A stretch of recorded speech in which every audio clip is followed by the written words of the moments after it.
Good morning. John chapter 1. We've worked our way through to chapter 1, verses 6 through 7, where we get John the Baptist is on the scene.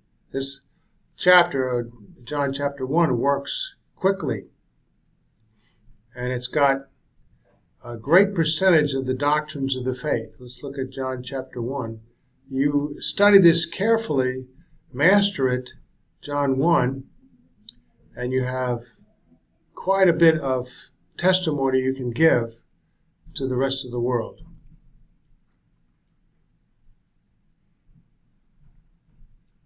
John chapter 1. We'll go to the table of contents and work our way down to verses 6 through 7. We've covered everything before that.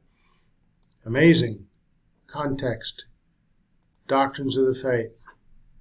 Essential ones are here, right in John chapter 1.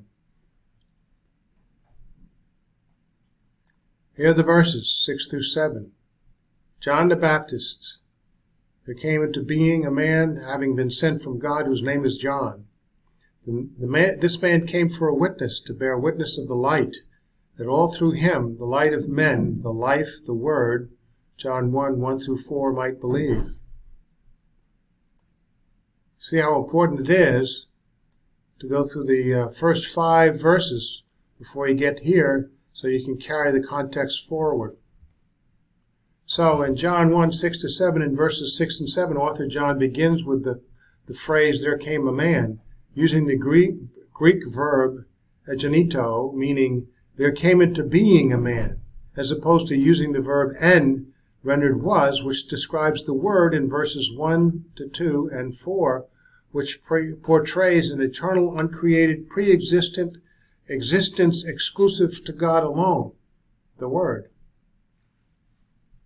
So, in verses 6 through 7, a created man, created from nothing, was sent, literally having been sent from God, whose name was John, referring to a John different from the author, to be corroborated later as John the Baptist.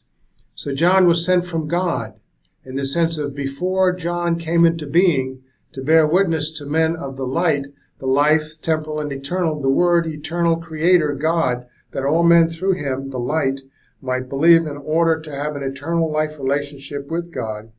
This in turn implies that an atoning sacrifice for the sins of the whole world will be provided. Amazing content. So we look at the verses. Now in verse 6, author John the Apostle begins with the phrase, there came a man. And we've already described this as came into being.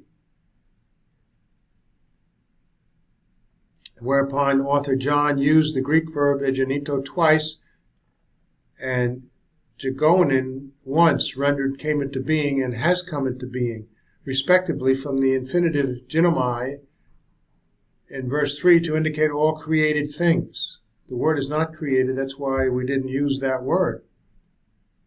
After which, author John wrote of John in verse 6 using the same verb engenito in the aorist tense to describe the existence of John the Baptist, conveying a completed action at a particular time in history of this John's existence, being a created being, as opposed to an eternal, uncreated, pre-existent existence exclusive to God and portrayed by the verb form en, rendered was, describing the Word. Repetitive here, but it's important to get this point. The Word is uncreated. He's pre-existent. He's God. John the Baptist is a created being.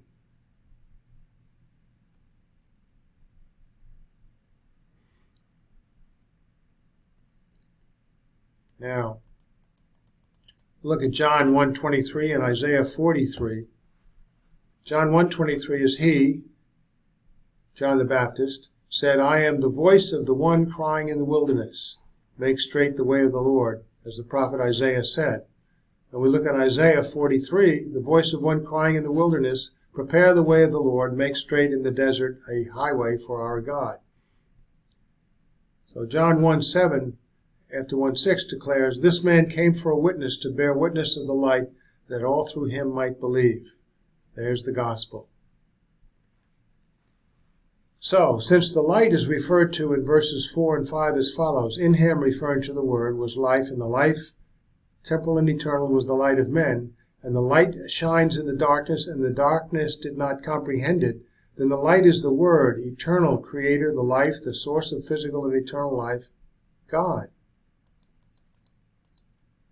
Verse 7 is implying that John the Baptist was sent from God to bear witness to the world of the light, the life, the Word, eternal Creator God, that all men through the light might believe in him in order to have an eternal relationship with God. The word rendered came in verse 7 is erchomai, meaning having come in the sense of arriving at a certain place at a certain appointed time, as opposed to the verb form, egenito, in verse 6, which refers to John's having come into existence.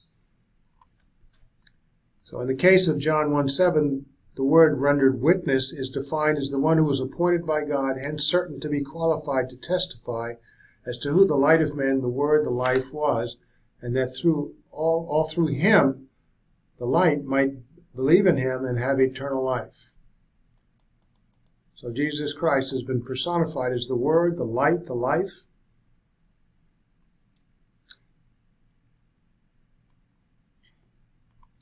Now, point B.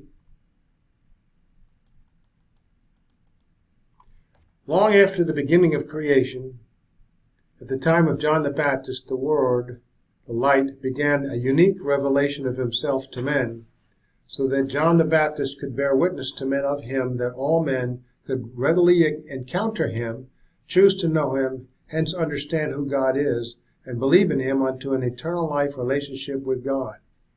So the Word, the life, the light, took upon himself humanity in the sense of adding to himself humanity in order to provide himself as an atoning sacrifice for the sins of the whole world.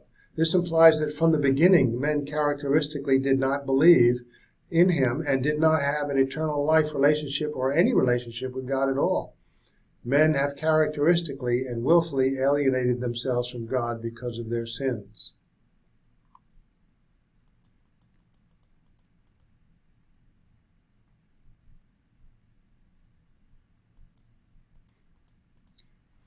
Look at John 1:14, which we touched upon and looked forward to. And the Word became flesh and dwelt among us, and we beheld his glory, the glory as of the one and only from the Father, full of grace and truth. Note that the eternal Word, John 1:1-3, is stipulated in John 1:14 as having become flesh, having added humanity to himself, and dwelt among men as a man himself, as well as the eternal Word, God. And this was at the time of John the Baptist. Finally, since John the Baptist was sent along long after creation at a particular time in history from God to testify to men of the light, so that through the light men might believe, then this implies that from the beginning men characteristically did not believe, hence men characteristically did not have an eternal life relationship or any relationship with God at all, as stipulated in verse 5. Men have characteristically and willfully alienated themselves from God because of their sins. Look at John 1:5, which we had reviewed before this. And the light shines in the darkness, and the darkness did not comprehend it. Now, point C, John the Baptist was a man created and sent from God to testify about, in other words, publicly proclaim the light, the life, the Word to men, so that all who hear his message of the Word might have the opportunity to express a moment of faith alone in him, the light alone, which would result in an eternal life relationship with God.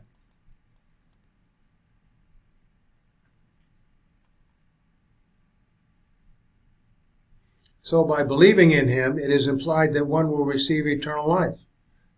Note that the verb rendered believe in John 1:7 is this in the Greek. It is in the aorist tense, which portrays a snapshot moment, a punctiliar or a completed action, not a continuous action. So a continuous action of believing in order to bring about the result of the immediate and permanent possession of eternal life is not required, just that one moment of belief, and you have a permanent possession of eternal life, because it's present tense, might, believe, and have. Because once possessed, it is eternal and permanent by definition. Now you look forward to this in John 1. Look how much is in this chapter, chapter 1. You look forward to John 1, 12 to 13. But as many of his own, as many as of the rest of mankind, because he's creator of all mankind, as did receive him, to them he gave authority to become sons, literally children of God, to those believing in his name, who not of the blood, nor of the will of flesh, nor of the will of man, but of God were begotten or born. So the Greek phrase rendered, this is the Greek phrase, rendered to those believing in John 1:12 is dative present participle with a definite article, making it a noun. To the believing one, signifying, again, a moment of faith alone in his name alone to become one of those believing in it on his name in order to be born of God, confirming what is conveyed in John 1:7, a moment of faith alone in Christ alone.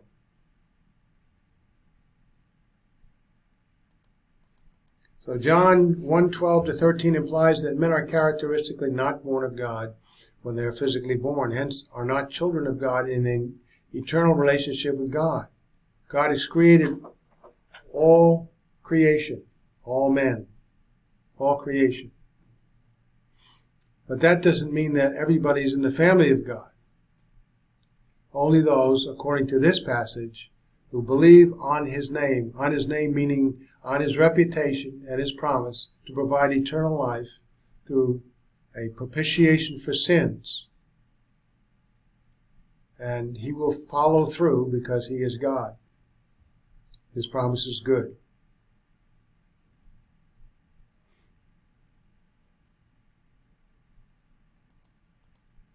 Note that the word through him in John 1:7 in the phrase that all men through him, the light of men, the life, the word, John 1:1 through 4 might believe.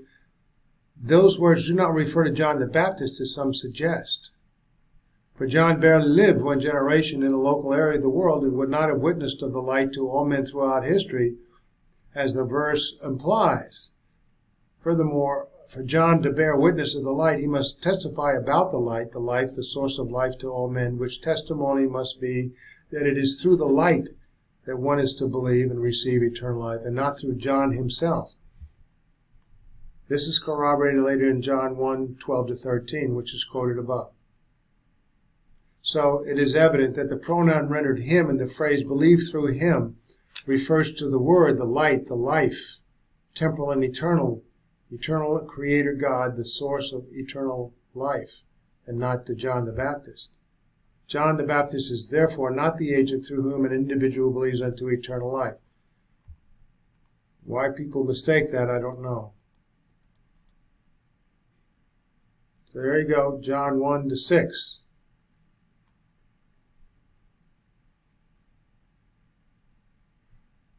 Now we can move on a little bit.